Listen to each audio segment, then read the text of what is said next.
Hello! It's been such a long time. So much has happened in the last couple of years, but my most recent update is that in June I'm going to be attending Columbia Nursing, which is so exciting. And to be honest, it wasn't until after I got accepted that I started looking into how competitive it is and how prestigious it is. It didn't dawn on me how big of a deal Columbia as a school is.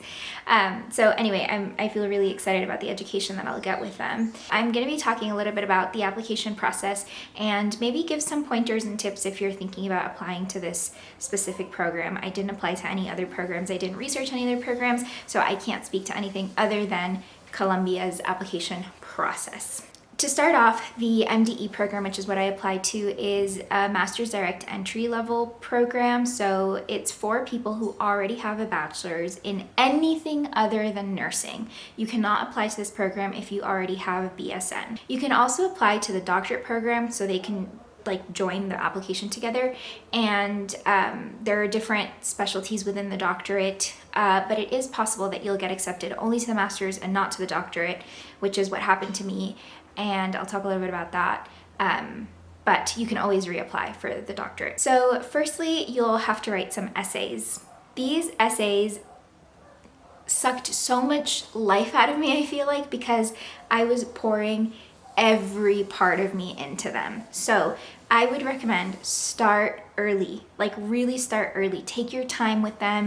And because they're not very long, it's even harder to put everything into such a concise format. So the first essay is, I believe they call it a personal statement. This essay will be all about what inspired this change, why you're looking forward to it, why Columbia, what will Columbia's education provide you with, and why is that something that you value. This one was, I think, the one that I spent the most time on, and the one that was the most difficult for me because there was just so much I wanted to say. The second essay asks you to talk about a social justice issue where more equity is needed. So this is a really good place to talk about either something that you've experienced personally or something that you just have noticed is a problem, and how you would like to see a change in certain different areas of healthcare to be more inclusive and more well-rounded as a practice. I think it's a really good opportunity for you to show that you are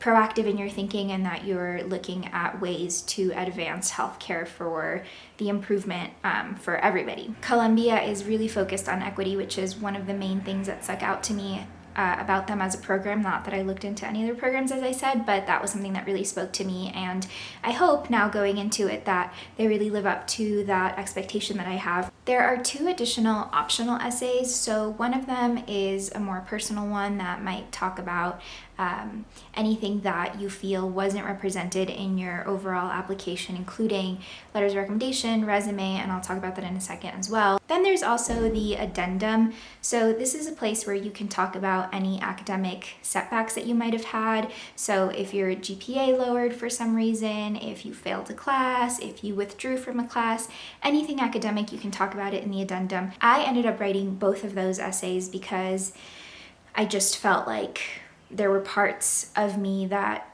weren't shining in the other areas of my application, as well as areas that weren't explained in other parts of my application in terms of academic setbacks, etc. Then you have 2 video essays.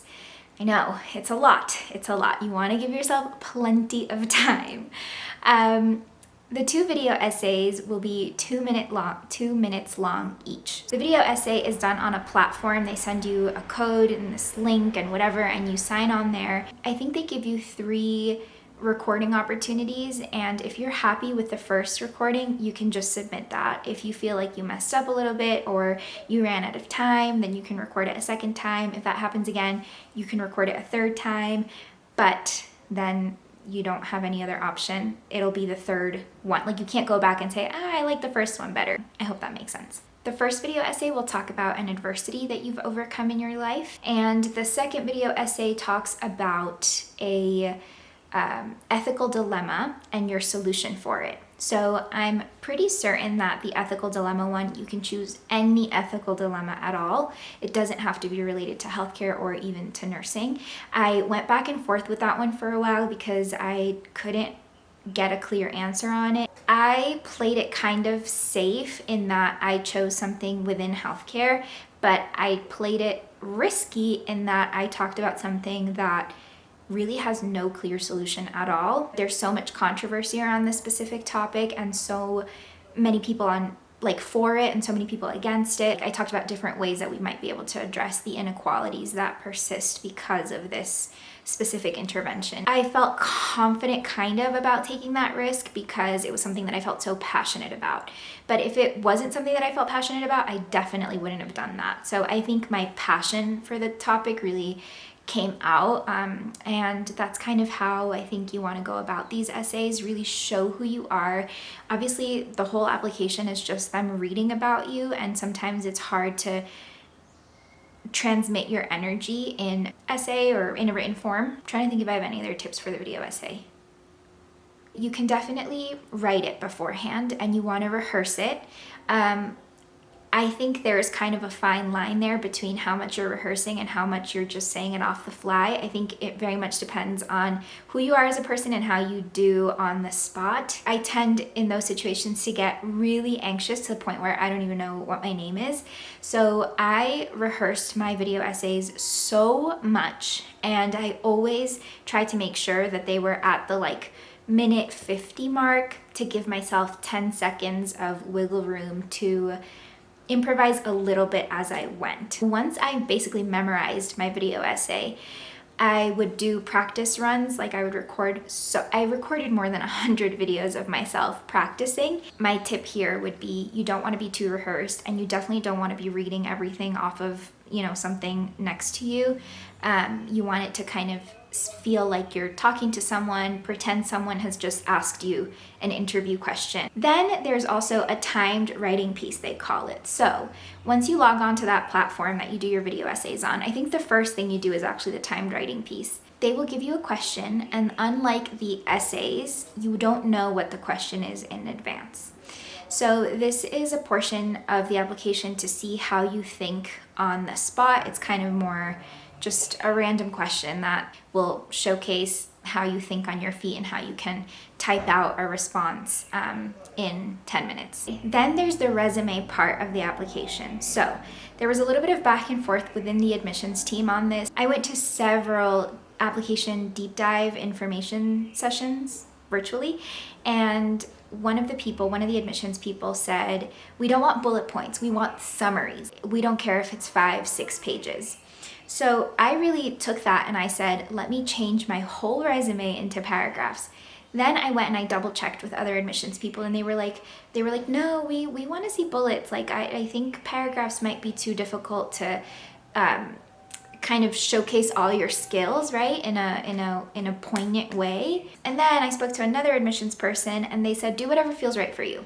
If you want to do paragraphs, do paragraphs. If you want to do bullet points, do bullet points. Whatever you think will best showcase who you are and the experiences that you've had, do that. Whatever feels most comfortable. So then I settled on a happy medium where some things were paragraphs and some things were bullet points. I've heard of other applicants having extraordinary resumes. I think that if I had heard that before applying, I would have been crapping my pants, for lack of a better expression, about my resume not being good enough. Columbia really does a wonderful job at taking all the parts of the application into consideration. My recommendation for this would be, if you're thinking of applying for next year, and you don't have much on your resume, now is a great time to get involved. Check for volunteering opportunities in your community. See if you can offer tutoring to kids. See if you can do public library reading. See if you could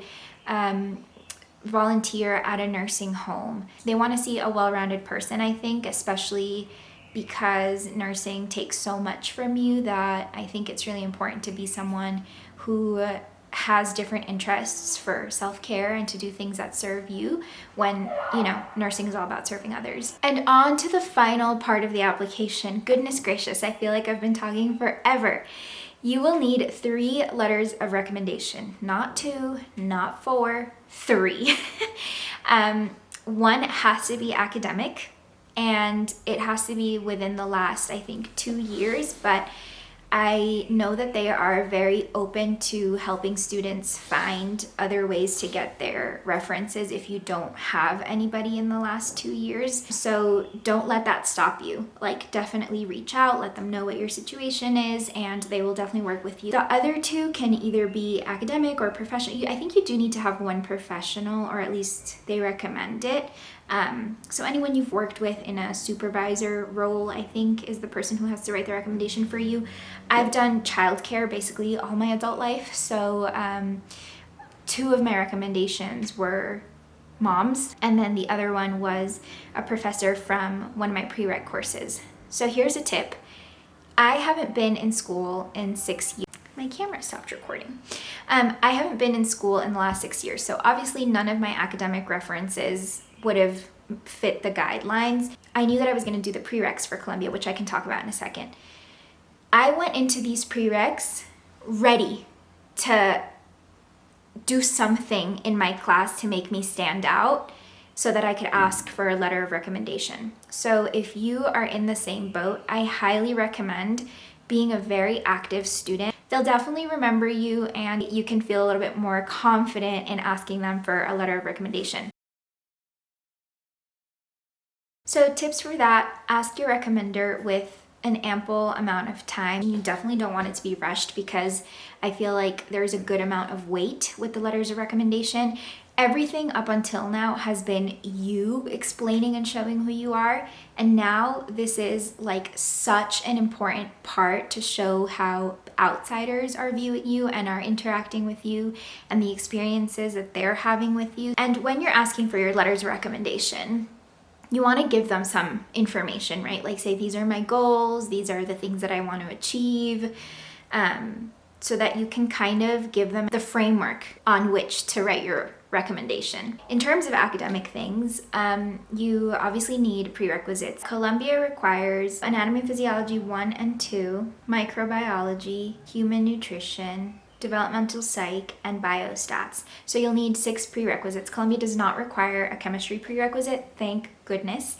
And you have to have a B or higher in all of the courses to even be eligible to apply. Again, Columbia is very holistic, so if you have all Bs, you're not automatically discarded over someone who has all As, because maybe your essays and your recommendation letters and your resume shows so much about you that makes you a better candidate than the all A student who maybe doesn't have much on their resume or doesn't have very strong letters of recommendation. So don't be discouraged if all your grades for your prereqs are Bs. The only one that has kind of an expiration date is biostatistics. You have to have taken that one within the last 5 years from when you apply. So just be a little bit mindful of that. The application is also $75.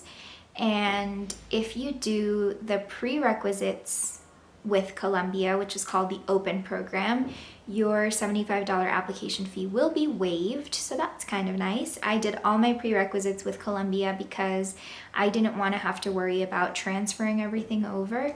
I just knew that they were going to be right there. I didn't have to check in to see if the courses would be approved, and it just made it a lot easier. But I do know that financially there are some better options, and plenty of people do their prerequisites through other online schools. Between both semesters, it was about $8,000, I think. So it's a bit of a hefty price, but I feel like they really give you the foundation that you need to succeed in their nursing program. So yeah, if you're thinking about applying, good luck. You got this. If you have any questions, I'm happy to answer them. And I think that's all. Bye.